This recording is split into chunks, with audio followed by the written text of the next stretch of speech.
So for this project today, we're going to be using silver beading wire, wire cutters, flat nose pliers, round nose pliers, and you'll need to have two little crimp beads. When looking at your crimp beads to decide if they are the right size or not, you'll have to look at your wire and what you're using. See if you can see that. You want the crimp bead to be a little bit bigger than your wire so that you can double it over, but I would not go any larger than this for this type of wire. If it's too big, it won't work, and if it's too small, it won't work. So I already have a pattern laid out here. I tend to like to use two different colors and a spacer in between because this really makes it pop. We also have a lobster clasp with a little bit of chain and pre-made chain so that we'll have an adjustable necklace at the end. So I'll get started on beading this here, and I'm just going to take each bead, yikes, and put it on this cord, and I'm going to keep going all the way around until I get to the other side. But you don't want to watch that, that's boring. So through the magic of TV, ta-da! Okay, so our beads are all strung, and we're going to take our crimp bead and we're going to slide it onto this cord. Then we're going to slide the end of the lobster clasp,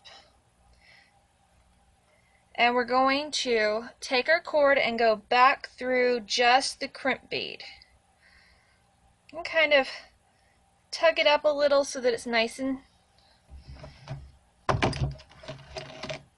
up close to the end. We're going to take our round nose pliers and crimp the crimp bead.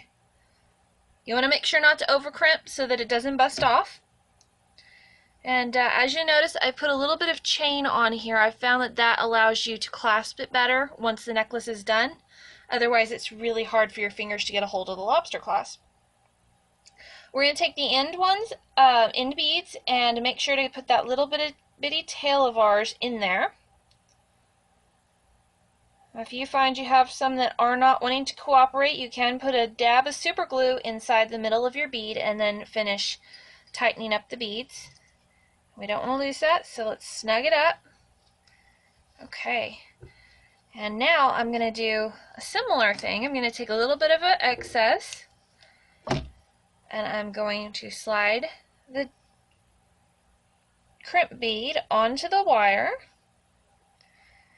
And I'm going to slide the chain onto the wire. There we go. We'll get it pretty close up to the end here because we're going to have to snug it up as much as possible. And pull it. There we go. And we're going to crimp it again. There we go. And cut off the excess.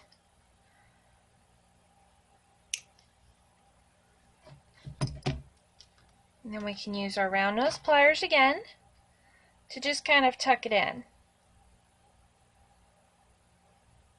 There we go. And now you have an adjustable necklace. Thank you for watching. Please try this at home, and if you do, post pictures. I love to see your work.